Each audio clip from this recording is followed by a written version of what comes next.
আসসালামু আলাইকুম। সবাইকে পবিত্র মাহে রমজানের শুভেচ্ছা। আজকে আমি ইফতারিতে কিন্তু একটু করে সেমাই রান্না করলাম। তো আমি কিভাবে সেমাই রান্না করি, হয়তো আমি আরও দুধ দিই। ৩-৪ কেজি দুধ জ্বালায় হয়তো আমি ২ থেকে ৩ মুঠ সেমাই দিই। তো আজকে ওইভাবে রান্না হয়নি। আজকে কিন্তু যেভাবে ছিল ওইভাবে রান্না করেছি। আর বিশেষ করে ঈদ, ২ টা ঈদে কিন্তু আমি ওইভাবে ঘটা করে সেমাই রান্না করি। এইজন্য আমার ভাই-বোন বা আমার শ্বশুরবাড়ির সবাই আমার সেমাইটা বেশি পছন্দ করে। আমি ২ কেজি ৩ কেজি দুধ জ্বালায় আমার হাতের ১ মুঠ সেমাই দিয়ে রান্না করব। একদম দুধগুলা জ্বালায়ে ঘন ঘন করে তার ভিতরে ১ মুঠ সেমাই দেব। শুধু সেমাই আর দুধ থাকবে। আজকে ওইভাবে রান্না করা হয়নি।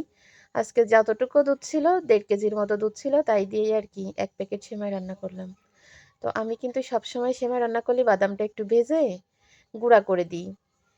হালকা একটু হয়তো নোড়া দিয়ে ছেঁচে গুঁড়া করে দিই, না হয় ব্লেন্ডারে একটা ঘুল্লি দিয়ে একটু গুঁড়া করে দিই। দেখলেন তো বাটিতে একটু গুঁড়া করা। ওই বাদামটা কিন্তু অনেক সুন্দর ঘ্রাণ বের হয়।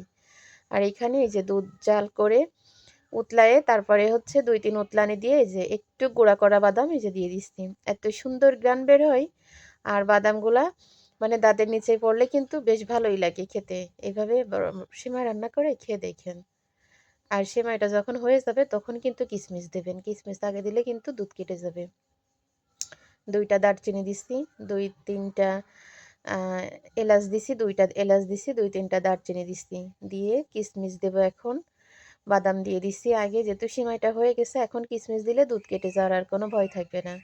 এই যে সেমাইটা যখন নামাবেন, নামানোর কিছুক্ষণ আগে আমি কিশমিশ দিয়ে দিই।